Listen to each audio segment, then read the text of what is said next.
Hey guys, welcome back to another video. Today we're going to be taking a look at exotic currency pairs and whether or not they're worth trading. I'm going to be sharing some of my own personal opinions. I've been trading these things recently, and I think that there's some really great pros and cons, of course, but we're going to cover all of that about trading exotic currency pairs, things like the US dollar against the South African rand or the Russian ruble or the Mexican peso, all these other currencies that are lesser known than the big ones, things like Euro USD, pound dollar, of course, and why that actually could be considered an advantage. So stay tuned. We'll get right into it right now.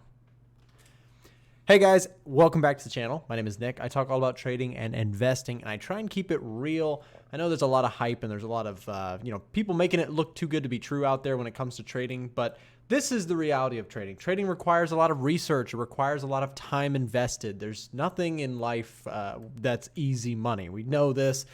Money is hard to get, and Forex is no different. And trading and investing is no different. So today, though, we're going to talk about some concepts that I've been looking at and some studies that I've been doing recently on exotic currency pairs. Now, if you don't know what exotic is, of course, what we're talking about is basically you think of the non-majors, okay? Because when we are talking about the majors, we're talking about the euro, we're talking about the US dollar, we're talking about the Great British pound, the Australian dollar, we are looking at, of course, the Swiss franc, the New Zealand dollar, and is there, I think that's all of them, Canadian, yeah, I think we've got all of them. Oh, and the JPY, of course. Okay, yeah, I knew there was 8. So these are the majors, right? And when we're looking at the majors, these are the ones that are the most heavily traded. You'll recognize them, of course, as, the dominant currencies of today's world.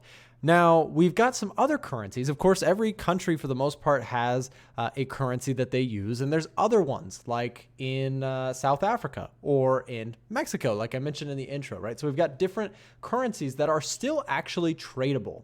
Right now, what we're looking at is the US dollar against the South African rand. And what you can see is that it's a little bit different than some of the other currencies. Now, if we look at the Euro USD, for example, lately we've got kind of we had a little bit of choppiness back in 2019. Then we started entering 2020. We've been trending to the upside. And this is kind of what everybody is looking at. Now, the cool thing about trading these more or lesser known, lesser traded currency pairs is that sometimes them being lesser known is actually an advantage in itself. Because you have less people trading them and looking at them, it's arguably a little bit less competitive in terms of speculators or active traders. Again, when we're looking at the pound dollar, everybody's trading that. Everybody's looking at that and trying to predict or come up with ideas or take trades that make sense.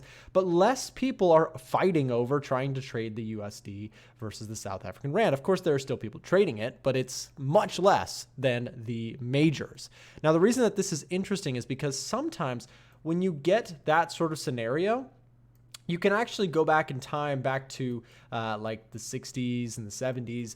In the currency market, we had some incredible trends. In fact, some even argue that the trends of that time period were much stronger than the trends of today. And the reason behind that is because there was a lot less competition in the markets in terms of retail and in terms of charting software. It was much less available than the technologies we have today. Now, people would argue that that's why trends would last much longer, is because if something started going, there wasn't people just trying to take profits or trying to scalp the other way, right? There's whole books about this. You can go read about it and go look into it. It's kind of an interesting concept. Trend following in general has been a debatable topic in the last 20 years for sure.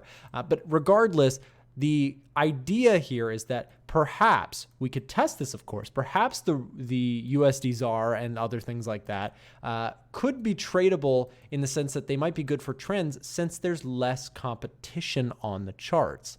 So in this case, I've actually been a fan of shorting this thing recently because, check it out. We're underneath the 200-day moving average, and I love how this thing tends to trend really well in the dominant market direction. Check it out.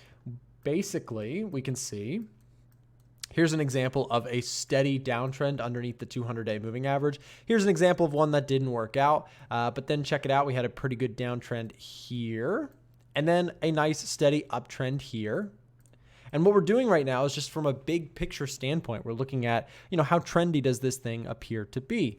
You can see in 2020, we had an incredible spike to the upside, which makes sense as people basically were favoring the US dollar against the South African rand, right? Because during the time of the pandemic, people were saying, oh, we don't want this under or less developed country's currency. We'd prefer to have that well-established safe haven currency, the US dollar. Now things have flipped back around and we've actually gone the other way now in a more speculative market environment as markets have recovered and are continuing to recover right now. So we've actually seen the market go short. And that's been a nice trade to the downside that I've been a big fan of, just riding this thing both kind of shorter term and longer term. Right now I have a short position. And the cool thing about this also, this is one of the big pros that I like about trading these exotic currency pairs, is that the ZAR offers a very high interest rate, which basically means that there is a carry trade here. Now, if you don't know what a carry trade is, I have a video about the carry trade. You can check it out if you go on YouTube and just search up carry trade Trader Nick. I made a video about this probably like a year ago, talking about how the carry trade is basically holding a currency pair long or short and collecting positive swaps. You've seen those swaps in your account that cost you sometimes or maybe even credit you sometimes.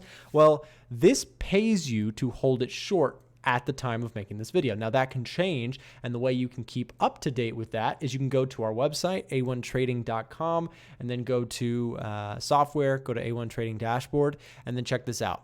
If we go down here, here's the interest rates of the world in real time. So you can check this out anytime you need to. Now, the reason this is interesting is check it out. Let's go find South Africa. There's the ZAR, right? And it's at a current rate of 3.5%.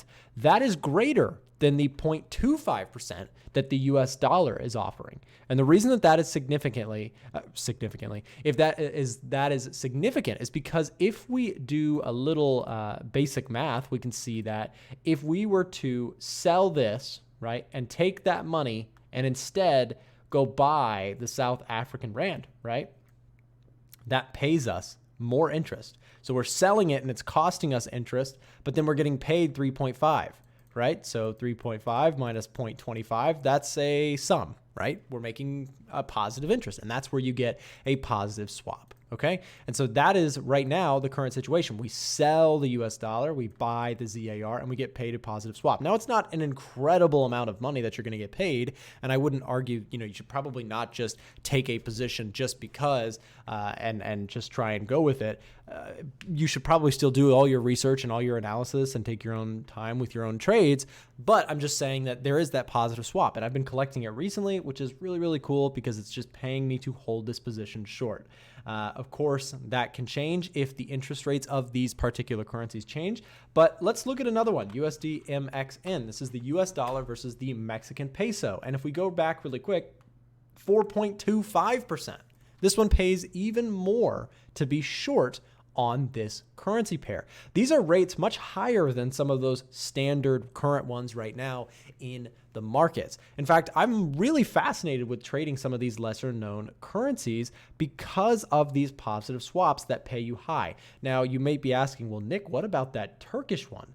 Well, you have to be careful because, of course, why? We have to ask ourselves, why are these countries paying such high interest rates? And it's arguable because it's a struggling country. There's situations that are, of course, really, really struggling in the world right now. And having such a high interest rate is a trying to get in investors. It's kind of like dividends in stocks. If you're familiar with dividends, there's such thing as a dividend trap, which is basically when you have a company that is failing, they're really struggling, they're really hurting for money, and they're saying, hey, just invest with us, you'll get a 10, 15% dividend, but the company is dropping 10 to 15% per week, right? So you have to be careful with this sort of stuff. So we don't want to just try and go all in buying the Turkish lira because things could get really, really ugly because let's go look.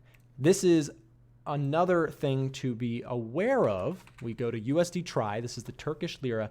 Look at this thing on a daily chart. Again, this thing pays you to be holding it short, but this would cost you a lot of more money if you were holding it short. So you have to be aware of the fact that, okay, well, it pays to be short.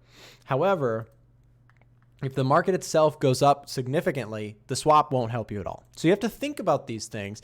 But the reason I like this so much is because if I find a good swing trade, let's say for example, that we have a really good example of a setup to the short side. In fact, I really like this on the Turkish lira. Check out how we've broken key structure to the upside. That bull market that we've seen is kind of crumbling down. We saw a lower high, we see a break underneath key structure, and it looks like there may be some more bearishness if we can get underneath that 200-day moving average on the Turkish lira. The reason that matters, well, if we hold a short position, we could cash out on the actual move itself, as long as our technical analysis is good and we take a good trade, we put a good we keep our risk small.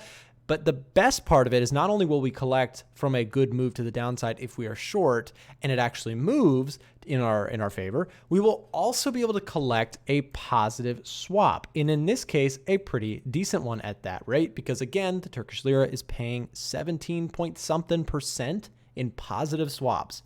So again, a big reason why I like trading these lesser known ones is because of those carry trade opportunities that are out there. Now, it used to be that for a long time, things like the Euro USD paid you really well to be short. Check this out. I find this slightly interesting and also maybe a little bit coincidental. I'm being sarcastic, of course, because it actually used to pay you to be short. And then they changed the interest rates, and look what happened. We went the other way. This, my friends, is the concept of the carry trade breaking down. So when you have a carry trade, a very popular one in 2018, 2019, which I definitely took advantage of, was holding short positions on the Euro USD, because the Euro was paying less than if the USD was, or at the time, the US dollar was paying more in interest. So you could actually get paid a positive swap for holding the Euro USD short. Again, I loved this trade. I held on to it for a lot of 2018, 2019, just holding those shorts and letting them play out because they were paying out positive swaps. And I liked some of the setups. We had a downtrend. So it was a double positive. And that's my favorite scenario, is when you get the trend in your favor and the swap in your favor, and bam, you've got some great potential there.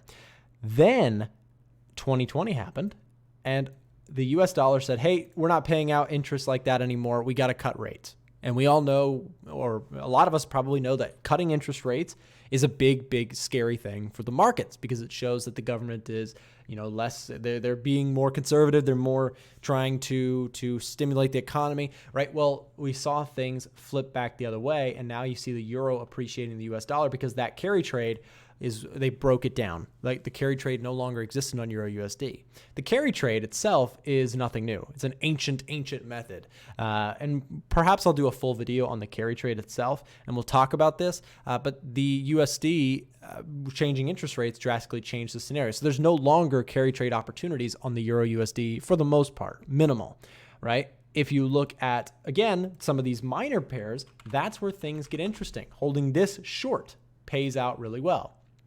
Holding the dollar against the lira pays out really well. So you have to look into these things as potential added bonuses to potentially trading these things. So these are my thoughts so far. I really like trading these lesser known pairs. I think that there's some great setups that come out of them, as well as some really strong trends, as well as some really great positive swap opportunities. So guys, that's my thought on trading exotic currency pairs. Let me know what you think in the comments down below. Subscribe to my channel if you are new here and you want more free trading content.